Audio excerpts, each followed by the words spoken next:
chaque jour, à chaque heure, j'ai besoin de toi. Chaque jour, à chaque instant, à tout moment, j'ai besoin de toi. Et encore plus, pendant que je me tiens sur cette chaire devant ton peuple, j'ai plus besoin de toi. Seigneur, que ferais-je sans toi? Rien de bon. S'il y a espoir de quelque chose de bon, Seigneur, c'est parce que tu es là. S'il y a espoir de quelque chose, oui, d'édifiant, Seigneur, c'est parce que ta main est sur nous. Merci pour ta présence. Bénis cette heure. Bénis mon frère, bénis ma sœur. Et fais-nous du bien, oui, par ta parole. Ta parole est la vérité. Ta parole est esprit et vie. Elle nous éclaire. Elle nous enseigne comment marcher avec toi. Au nom de Jésus, amen. Shalom. Saluons-nous à gauche, à droite. Une parole de bénédiction. Je prierai à mes frères et sœurs qui sont de ce côté, si ça ne vous dérange pas, parce que vous êtes des enfants des Lumières, vous pouvez, s'il vous plaît, rejoindre les autres qui sont dans la lumière.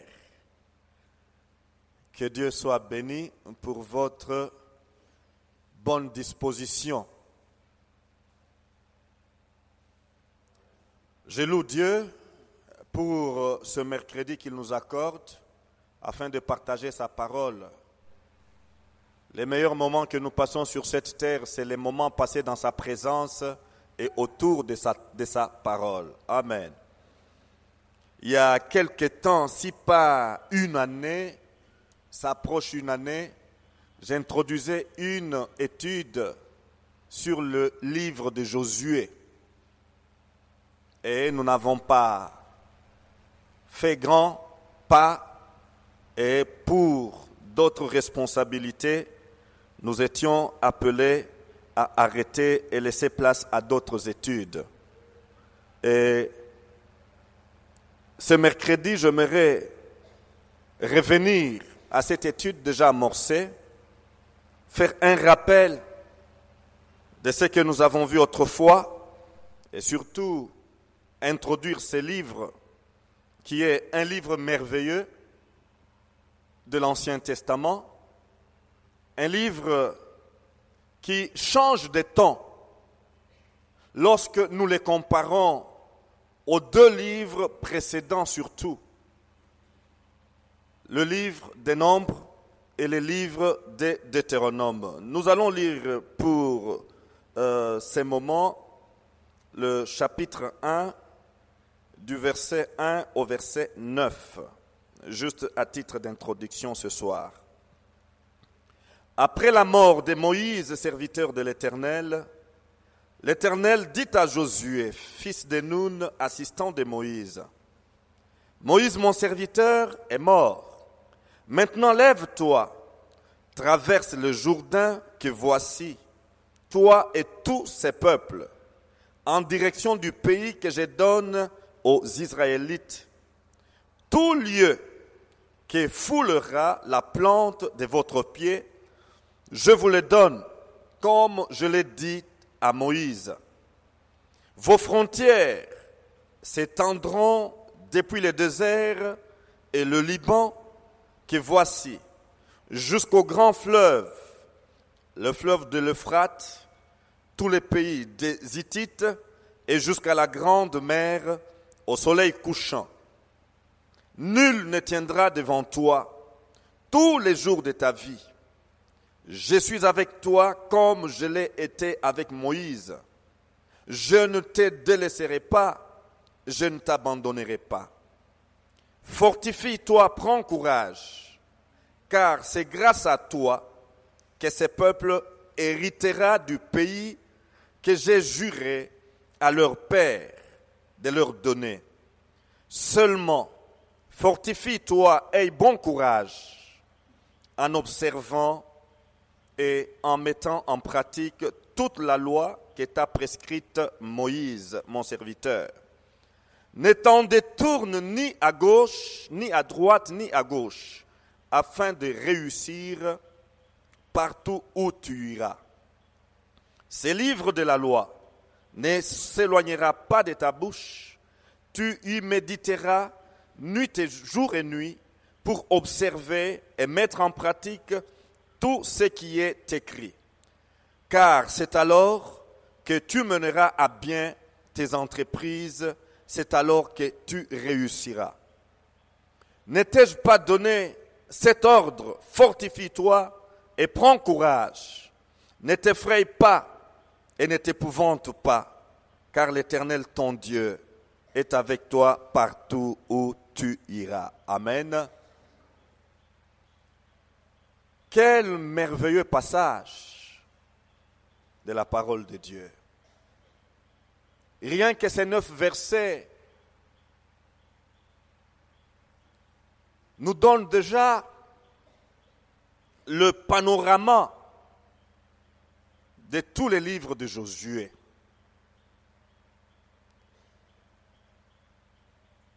L'auteur du livre de Josué, nous dirons tout de suite que c'est Josué. Comme le livre de Samuel a pour auteur Samuel, il est tout à fait établi que l'acteur principal de ce livre se trouve être Josué. Alléluia. Samuel est l'acteur principal du premier livre de Samuel et deuxième livre de Samuel. De même, lorsque nous parcourons tous les 24 chapitres de ce livre, nous trouvons Josué au centre de l'histoire.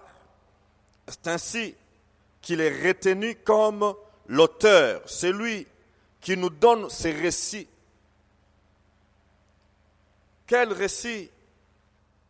Les récits qui nous donnent, qui nous racontent, qui nous présentent comment le peuple de Dieu est entré dans le pays de la promesse. Je disais, Josué est le principal acteur du grand événement qui est raconté dans ces livres, l'accomplissement de la promesse faite aux patriarches, la prise des possessions de Canaan. Amen. Et à côté de Josué comme acteur principal, nous avons quelques autres principales figures ou figures remarquables que nous trouvons dans ces livres. Et ces figures méritent aussi d'être étudiées à côté de Josué. Il s'agit de Rahab, il s'agit d'Éléazar, il s'agit aussi de Phinéas. Donc nous avons là quatre personnages qui jouent un rôle important dans ces livres. Et si nous devons ajouter un 5e personnage que nous ne pouvons pas négliger parce qu'il nous enseigne fort, c'est bel et bien Akan. J'en fais comprendre? Akan est aussi un personnage qui doit attirer notre attention lorsque nous étudions ce livre. Josué signifie l'Éternel sauve et est l'équivalent du nom Jésus en français. Josué a vécu la sortie du peuple d'Israël de l'esclavage en Égypte. Donc, il a acquis déjà quelque importance depuis la sortie d'Égypte et pendant la marche dans le désert. Amen.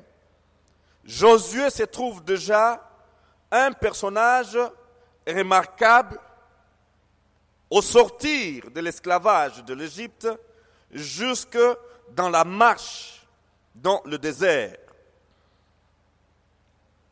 c'est Josué qui dirigea les opérations contre Amalek lorsque ce groupe armé attaqua les arrières du peuple d'Israël. Josué fut le seul autorisé à accompagner Moïse sur les monts Sinaï. Lorsque Moïse est monté pour rencontrer Dieu sur les monts Sinaï, Josué l'a accompagné. Et il s'est tenu à quelques mètres de là où Moïse s'est tenu. Il a obéi, il a gardé la place que Moïse lui a indiquée.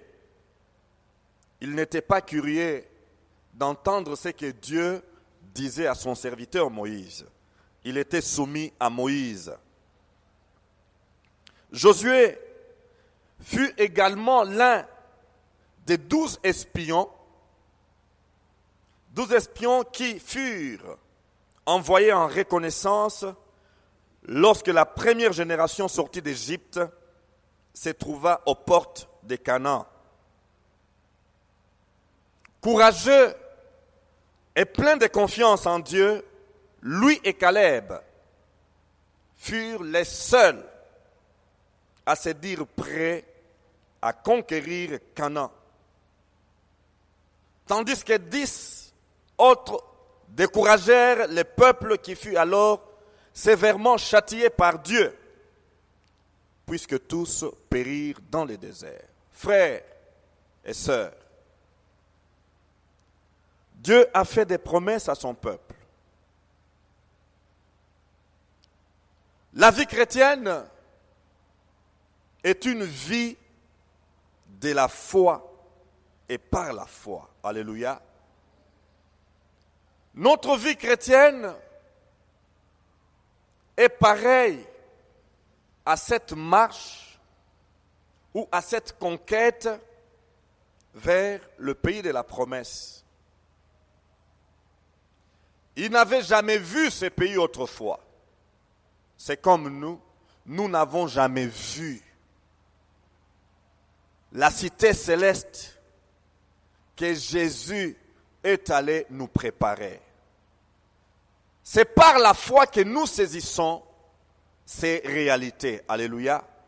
Personne n'est entré là où Jésus a dit « Il y a plusieurs demeures dans la maison de mon Père. Je m'en vais vous préparer une place. Et quand je m'en serai allé, je reviendrai et je vous prendrai avec moi, afin que là où je suis, vous y soyez avec moi. » Alléluia. Personne n'est entré là où Jésus est allé nous préparer la place. Du moins virtuellement. Dieu donne des clichés à ses enfants, à ses serviteurs, pour leur enseigner, leur présenter qu'elle représente cette cité céleste. Alléluia.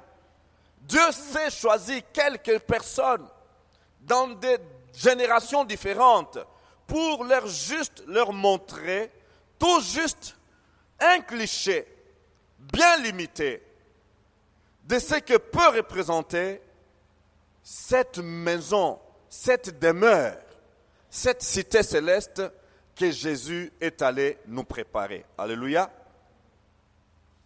Et ces enfants de Dieu, le peuple d'Israël, Dieu a fait la promesse aux patriarches. Nous l'avons vu plusieurs fois ici. Nous sommes enseignés de cela. Comment Dieu a pris Abraham et lui a fait la promesse. Je vais te conduire dans un pays que tu ne connais pas. Alléluia. Sors de ton pays. Sors de ta nation, de ton peuple, de ta famille. Et va vers le pays que je t'indiquerai. Alléluia. Et Abraham plutôt, a quitté ses parents, a quitté ses amis et connaissances. Il a quitté sa culture pour un pays inconnu jusque-là. Alléluia. Obéissance et soumission. à ces dieux. La vie chrétienne, la marche chrétienne, c'est une vie de la foi et par la foi. Alléluia. Nous ne connaissons pas comment est cette cité. Nous pouvons lire comment Jean essaye de peindre cette cité, alors de manière tout à fait limitée par son humanité. Jean essaye de le donner dans Apocalypse. Il donne la forme, et ainsi de suite. Mais ce qui nous attend, nous ne les connaissons pas encore tel que cela est réellement. Alléluia. Et qu'est-ce qui nous est demandé alors que nous voulons étudier ce livre de Josué, c'est de marcher dans l'obéissance et la soumission à Dieu pour entrer en conquête, en possession de notre pays de la promesse. Alléluia. Marcher dans l'obéissance et dans la soumission à Dieu. Et c'est alors que nous entrerons dans ce pays de la promesse.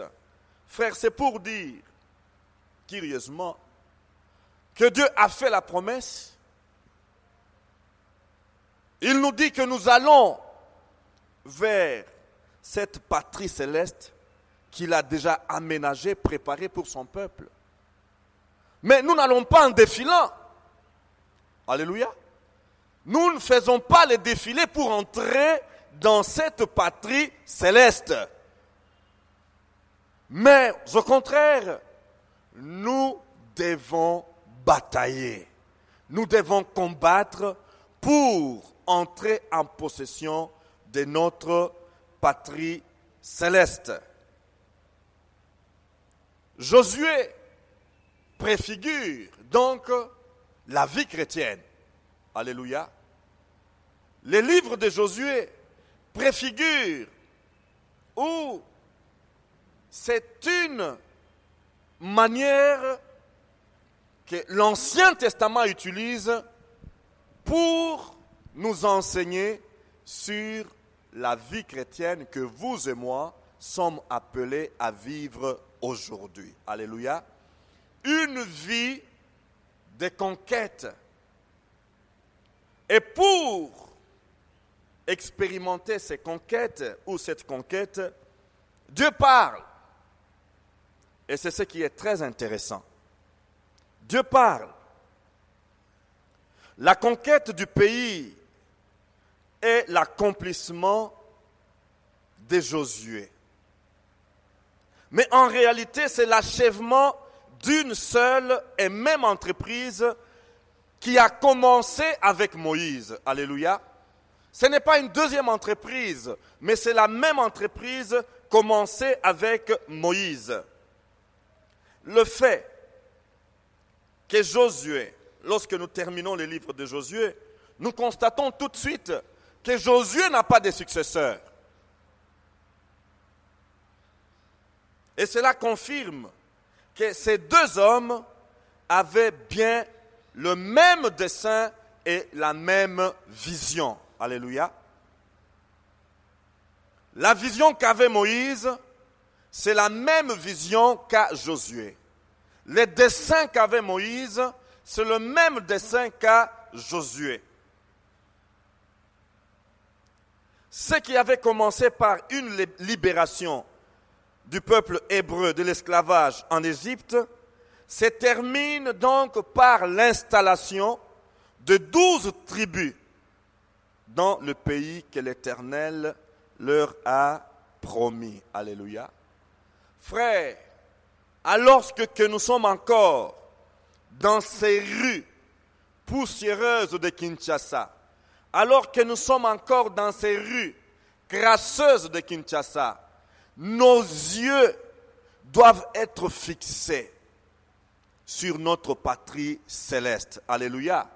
Lorsque nous levons nos yeux, nous les fixons sur ce qui nous attend, juste avec la petite lueur que le Saint-Esprit peut nous révéler de ce qui nous attend au ciel, je pense que nous n'allons pas accepter de nous souiller dans la poussière qui nous entoure. Nous n'allons pas accepter de nous salir. Oui, dans tout ce qui nous entoure, nous allons dire non. Nous marchons vers une cité où le péché ne pourra entrer. Il n'y entrera point de péché, nous dit Jean dans Apocalypse. Alléluia. C'est pour nous dire, frères, nous sommes en marche vers une destination que Dieu nous a fixée. Alléluia. Et nous devons être circonspects alors que nous sommes en marche vers cette cité céleste. Nous ne devons pas nous laisser. Nous laisser quoi? Nous laisser salir par quoi que ce soit. Nous ne devons pas nous laisser souiller par quoi que ce soit. Parce qu'à cause de la souillure, à cause du péché, nous risquons de rater notre entrée dans cette partie, dans cette patrie céleste. La Bible ne mâche pas les paroles. Il n'y entrera rien de souillé, nous dit la parole de Dieu. Alléluia. Et il convient donc que nous puissions nous rappeler ces choses, ces vérités et réalités, alors que nous marchons, entourés par toutes sortes de grâces, entourés par toutes sortes de souillures, entourés par toutes sortes de saletés.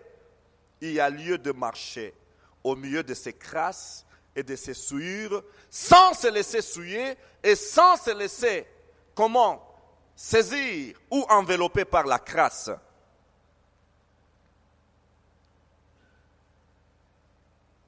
Josué, sur le plan militaire,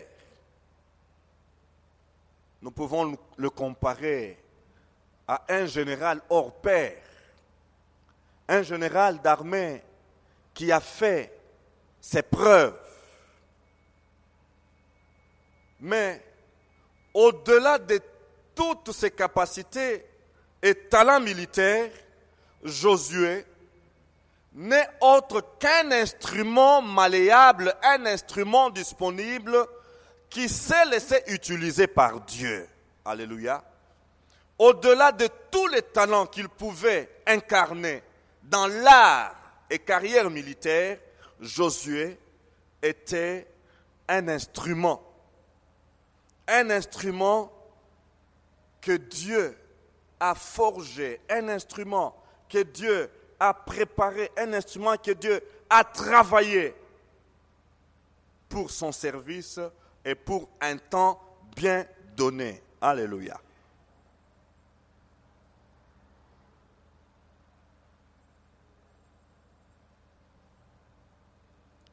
Le but, s'il est demandé à quelqu'un qui est ici ce soir,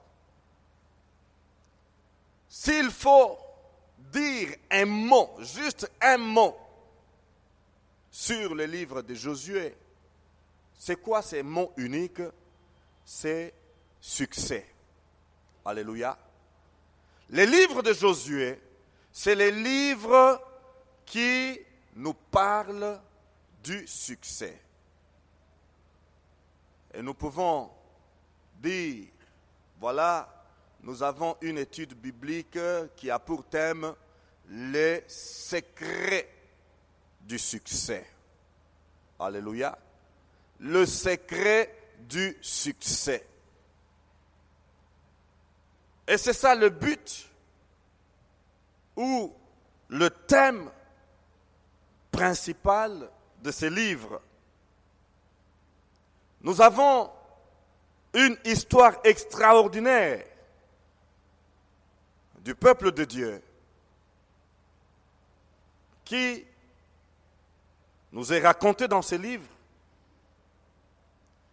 qui commence par l'entrée dans le pays de la promesse pour se terminer par la prise de possession et la répartition de tous les territoires promis par Dieu aux 12 tribus d'Israël. Donc ce que Dieu a promis, c'est accompli. Donc les succès, nous les voyons dans ce livre. Alléluia. C'est pour nous dire, lorsque nous étudions ce livre, Dieu va nous montrer ce qui est conforme, ce qui est important pour nous chrétiens d'aujourd'hui. Si nous voulons avoir ou vivre une vie chrétienne pleine de succès. Alléluia. Si nous voulons avoir du succès dans nos entreprises, cela est donné dans ces livres. Alléluia. Si nous voulons avoir du succès dans notre, direction, il se pourrait que vous soyez directeur quelque part. Déjà, je suis directeur de ma famille. Alléluia. Je suis directeur de ma famille. Pour utiliser le jargon anglais, je suis leader de ma famille. Alléluia. Et si je veux que j'aille ou que je puisse avoir du succès dans mon rôle de chef de famille, je dois interroger Josué. Alléluia. Josué, comment as-tu fait pour conduire ces peuples difficiles? Alléluia. Un peuple compliqué jusqu'à destination. Qu'est-ce que tu as fait, Josué? Comment est-ce que tu as pu faire quand nous savons comment Moïse a souffert dans le désert? Quand nous savons les conséquences qu'ils ont vécues dans le désert. Mais Josué, comment toi, tu as pu conduire cette nouvelle génération jusque dans la prise de possession de la terre promise ou pays de la promesse? Alléluia. Nous pouvons prendre le leadership de Josué et le transposer dans chaque domaine de notre responsabilité. Responsabilité familiale. Josué, apprends-moi à conduire ma famille et l'amener jusque dans son destin. Josué, apprends-moi à conduire le département de l'Église qui est sous ma responsabilité pour que nous puissions entrer dans notre destinée, dans notre mission, dans la mission qui nous est conférée. Josué, apprends-nous par ton leadership, oui, à conduire les gens ou l'entreprise dont j'assume la direction, dont j'assume, oui, les hautes charges.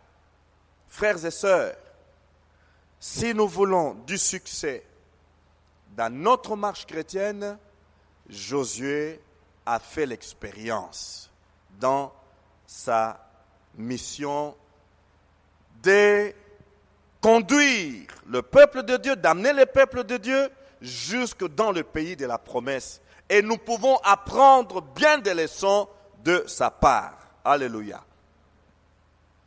Et ce livre, par rapport à ce thème principal qui est le succès, a comme verset que dans notre jargon des moniteurs de l'école du dimanche, nous appelons texte d'or. Les textes que nous devons, marquer, mettre en évidence, quand nous pouvons tout oublier, mais que ces textes-là ne disparaissent pas de notre mémoire. Les textes d'or, les versets clés de ces livres, nous les trouvons ici. Versets 8 et 9. Ce livre de la loi ne s'éloignera pas de ta bouche. Tu y méditeras jour et nuit pour observer et mettre en pratique tout ce qui y est écrit. Car c'est alors que tu mèneras à bien tes entreprises. Alléluia. C'est alors que tu mèneras à bien, pas une entreprise, mais tes entreprises. Alléluia. Quelle promesse! C'est alors que tu réussiras. Une redondance, une insistance pour marquer que ces vérités ou cette vérité est une vérité capitale.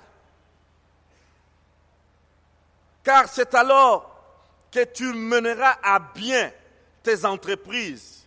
C'est alors, comprenez, par 2 fois c'est alors que tu mèneras à bien tes entreprises. C'est alors que tu réussiras. Succès. Alléluia. Verset 9. Ne t'ai-je pas donné cet ordre? Fortifie-toi et prends courage. Ne t'effraie pas et ne t'épouvante pas, car l'Éternel, ton Dieu, est avec toi partout où tu iras. Alléluia. Nous voyons à travers ces 2 versets la responsabilité de Josué d'une part. Quelle est-elle, cette responsabilité? Nous lisons verset 8. Ce livre de la loi ne s'éloignera pas de ta bouche. Ce n'est pas la bouche d'une autre personne, mais la bouche de qui? De Josué. Sa responsabilité. Tu y méditeras jour et nuit. Qui méditera? Encore une fois, Josué. Et à travers Josué, vous et moi. Alléluia. Pour faire quoi? Pour observer et mettre en pratique. C'est ici où les chrétiens, nous avons des problèmes. Méditer, on médite. Lire, nous sommes une église qui forme des grands lecteurs de la Bible. Il y a des amis, des frères et sœurs qui ont parcouru la Bible de Genèse à Apocalypse, je dirais plus de 10 fois. Gloire à Dieu. Alléluia. La Bible nous demande, la parole de Dieu nous encourage à lire la parole de Dieu. Alléluia. Mais on ne doit pas s'arrêter rien qu'à la lecture. On ne doit pas s'arrêter rien qu'à la méditation. On doit avancer. Tu y méditeras jour et nuit pour observer et pratiquer tout ce qui est écrit. Tout. Alors, tout. Alléluia. Pasteur Noé aime bien dire rien, c'est toujours rien. Et tout veut dire tout. Donc, c'est l'universalité de tout ce que la parole de Dieu nous enseigne. Alléluia. Frères et sœurs, comprenez, nous avons été bénis. Nous sommes une église bénie. Aujourd'hui, nous souffrons de manque de l'éthique chrétienne dans l'église de Dieu. Je me fais comprendre. La faiblesse de l'église aujourd'hui, c'est tout simplement on ne respecte pas l'éthique chrétienne. Les us et les pratiques chrétiennes. À côté de mon pasteur, j'ai appris que la Bible que nous étudions, que nous apprenons à apprendre, n'est pas un livre de diplomatie. Alléluia. Je me souviens d'un enseignement ou une prédication où le pasteur prend ce que la Bible nous enseigne comme, le terme c'est quoi? Le dualisme ou l'opposition. Ou vous êtes dans la lumière, ou vous êtes dans les ténèbres. Alléluia. Ou vous êtes enfant de lumière, ou vous êtes enfant des ténèbres. Les milieux n'existent pas pour enfants de Dieu. Ou vous êtes chaud, ou vous êtes froid. Mais aujourd'hui, dans l'église de Jésus-Christ, nous trouvons beaucoup qui se complaisent à demeurer tièdes, à rester tièdes, ni chaud, ni froid, ni mammifères, ni oiseaux.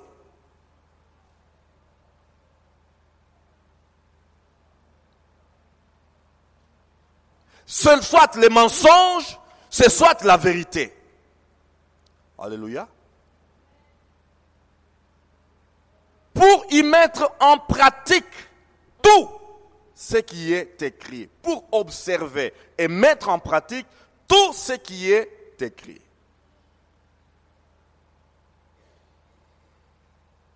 La première leçon que nous, enfants de Dieu, devons apprendre, c'est ce dualisme que la Bible enseigne de A à Z. Alléluia. Lorsque tu as appris à respecter le dualisme, c'est-à-dire ces deux antithèses. Ce matin, j'ai rencontré deux frères, très fidèles à nos réunions, je pense qu'ils sont ici, en train de charrier, de pousser un chariot plein de boissons. Je me fais comprendre? Un pousse-pousse, plein de boissons, bière si vous voulez bien comprendre. J'ai freiné. Voici une bonne occasion pour enseigner encore.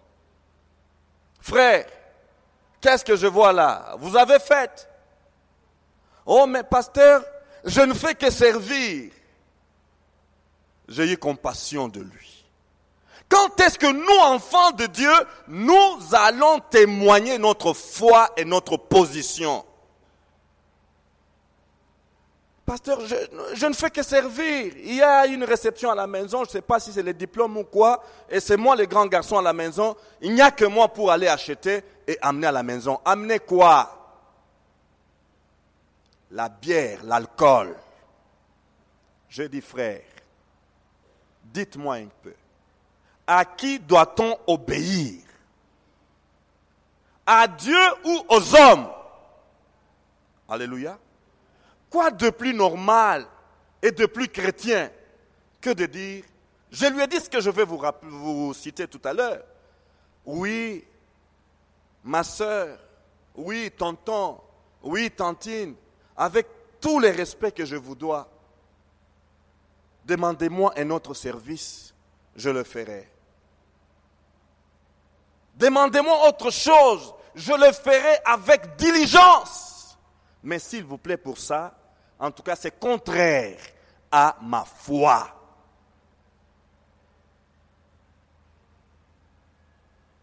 C'est étonnant que nous autres enfants de Dieu, nous sommes très légers, très conciliants lorsqu'il faut concilier des choses inconciliables. Mais ceux qui, de l'autre côté, tuent facilement, versent facilement le sang, vous ne pouvez pas le bouger comme ça. Il va vous dire, tel truc me dit que je ne peux pas faire ça. Je me fais comprendre. Les autres qui nous menacent, qui sont à nos portes, ils sont tranchés sur la position de leur leader. Est-ce que vous me saisissez? Très tranché, donc très ferme. Il ne négocie pas les choses. Pasteur, mais écoutez, non. Je vous aime bien, j'ai toujours travaillé, j'ai toujours obéi, mais sachez que ça, en tout cas, en tant que chrétien, je ne peux plus le faire. Même si vous me corrompez. Je me fais comprendre. Frère, quand est-ce que nous, chrétiens, arriverons-nous à témoigner avec évidence, avec fermeté, que nous sommes réellement enfants de Dieu, que nous sommes des chrétiens, nés de nouveau.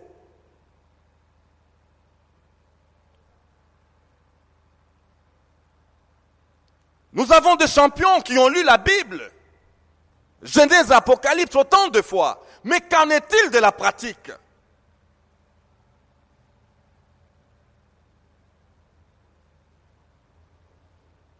Ce n'est pas que je sois champion, mais je me bats. Je dis que la vie chrétienne est une bataille. Nous devons batailler. Parfois, nous devons même rater certains avantages. Je me fais comprendre. Je connais un frère qui, alors qu'il passait par le débat, une précarité sans nom, un membre de sa famille, élevé en dignité, l'a appelé. Voilà, Dieu nous a bénis et on a fait de moi dans tel donc domaine de la vie publique. J'ai besoin de toi. J'aime beaucoup ton témoignage, je t'apprécie beaucoup. Il a raconté, il a fait en tout cas des éloges à ses frères-là pour les désamorcer et les gagner à lui. Je voudrais que tu sois, si pas mon chef de cabinet, mais mon parsec, à une personne qui vivait à Lo-Debar, comme Mephibosheth. Et je bénis Dieu pour ses frères. Alléluia. Ces postes-là, ou ces fonctions-là, allaient amener ses frères à circuler partout sans problème. C'était des prérogatives attachées donc à leur domaine d'activité. Mais le frère a regardé les requérants.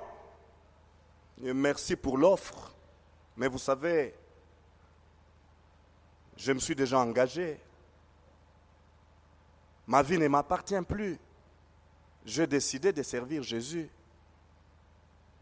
Je vous dis, un piéton, ces frères-là, vivant dans 2 pièces où les enfants aujourd'hui, la jeunesse a un terme là, Salomon, les enfants étaient des Salomon, qui passaient nuit au salon, mais il s'interdit à prendre l'offre, disant non, je me suis déjà engagé pour le Seigneur. Alléluia. Et le patron n'a pas compris, il a trouvé de la folie. Mais ça, je voulais l'aider. Et voilà, il préfère rester à Lo-Debar. Frère, il est bon de rester parfois à Lo-Debar pendant le temps que Dieu t'a prescrit pour rester à Lo-Debar. Je me fais comprendre? Oui, il est bon parfois d'accepter la précarité. Il est bon parfois de rester, de faire nullité, abstraction de toutes ces offres alléchantes, mais qui vont t'entraîner dans les compromissions si tu ne prends pas garde. Et demeurer tranquille, en communion avec Dieu, tout en ayant les yeux fixés sur la promesse. Alléluia. Que Dieu nous aide. Nous sommes enseignés. Je me souviens, vers les années 97, là, la communication chrétienne, j'ai géré. Lorsque notre pasteur prêchait la série de messages sur l'amour, la dynamique de l'amour, une puissance, l'amour, ça faisait presque 12 enseignements, 12 messages sur l'amour. Nos voisins de Brazzaville traversaient le fleuve pour venir se procurer de ces messages. Alléluia. Ils m'ont regardé en face, là dans le petit bureau au coin. Frère, j'étais encore frère, tout court, pas pasteur. 97, 98. Vous de la borne, avec la parole qui vous est enseignée, sans diplomatie, sans ménagement ou quoi que ce soit, si vous ne prenez pas garde pour obéir à cette parole, vous serez jugés sévèrement. Je me fais comprendre? Une mise en garde donnée par les auditeurs, les téléspectateurs des Brazzaville. Mais lorsque j'observe notre marche, nous, peuple de Dieu de la borne, nous qui avons été enseignés, enviés des autres, qu'avons-nous fait de cette parole? Qu'avons-nous fait de ces enseignements? Pour observer et mettre en pratique tout, alors tout.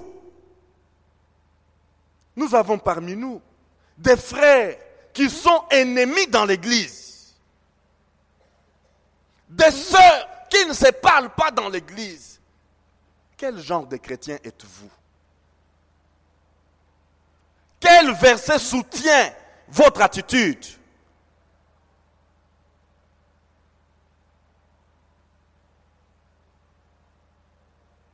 Frère, il y a de quoi pleurer. Je me dis, mais non, ça ne peut pas continuer. Avons-nous été enseignés, instruits, éduqués ou non?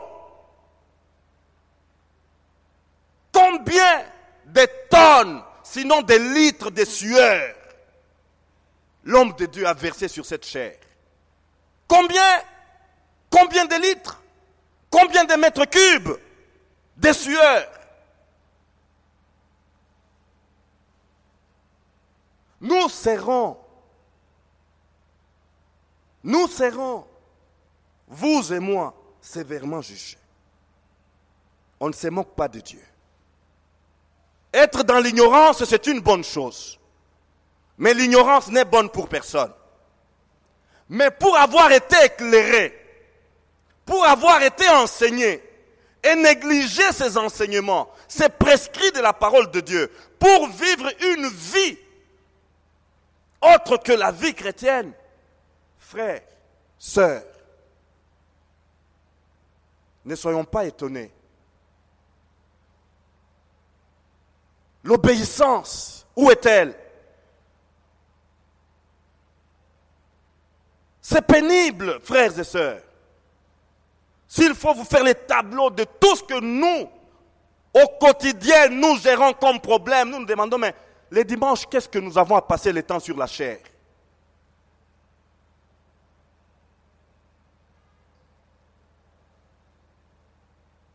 Quelqu'un a dit, au lieu de laisser les cœurs être touchés par la parole de Dieu, il y en a beaucoup qui donnent le dos. Et la parole s'arrête dans le dos, au lieu d'aller au cœur.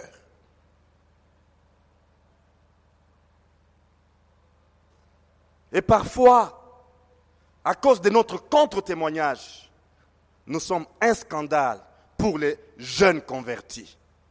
Un scandale. Un sujet de découragement. Alors que nous allons étudier ces livres, bien-aimés, comprenons que la clé, la première du succès, repose sur nous. C'est notre responsabilité. Alléluia. Méditez la parole de Dieu. Méditez, ruminez. Ingurgitez, avalez comme Ézéchiel parle. Et lorsqu'on avale une nourriture, cette nourriture doit donner l'impact sur le corps, vrai ou faux? Que diriez-vous?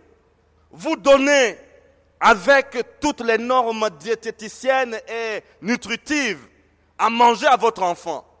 Mais, comment on dit? Les paramètres pondérales ne varient pas. Qu'est-ce que vous allez dire? Qu'est-ce que vous allez dire? Vous pesez le matin, il doit prendre autant de grammes de lait, autant de grammes de fromage, autant de grammes, je ne sais pas, de yaourt. Vous pesez par jour, il doit prendre autant de grammes de protéines animales. Il doit prendre autant de fer à base de légumes, ceci, cela. Vous donnez tout cela, mois après mois, année après année, mais l'enfant reste là, qu'est-ce que vous allez dire? Ça ne va pas, non?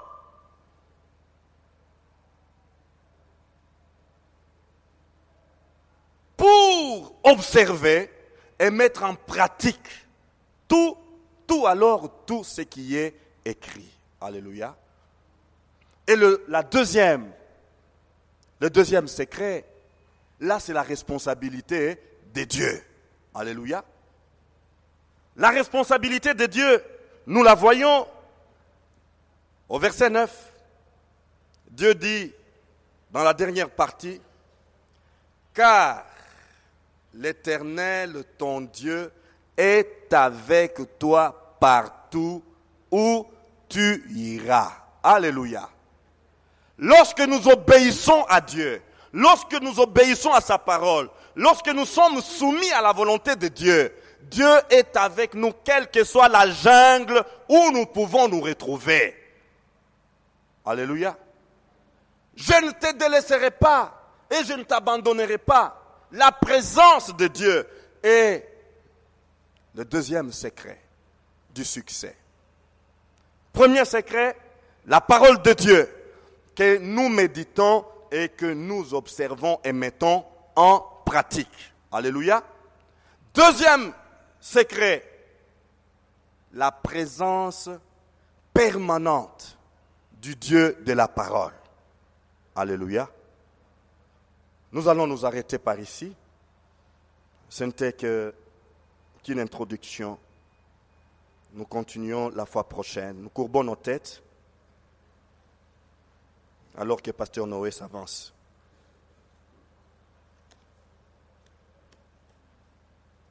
Nous parlons au Seigneur.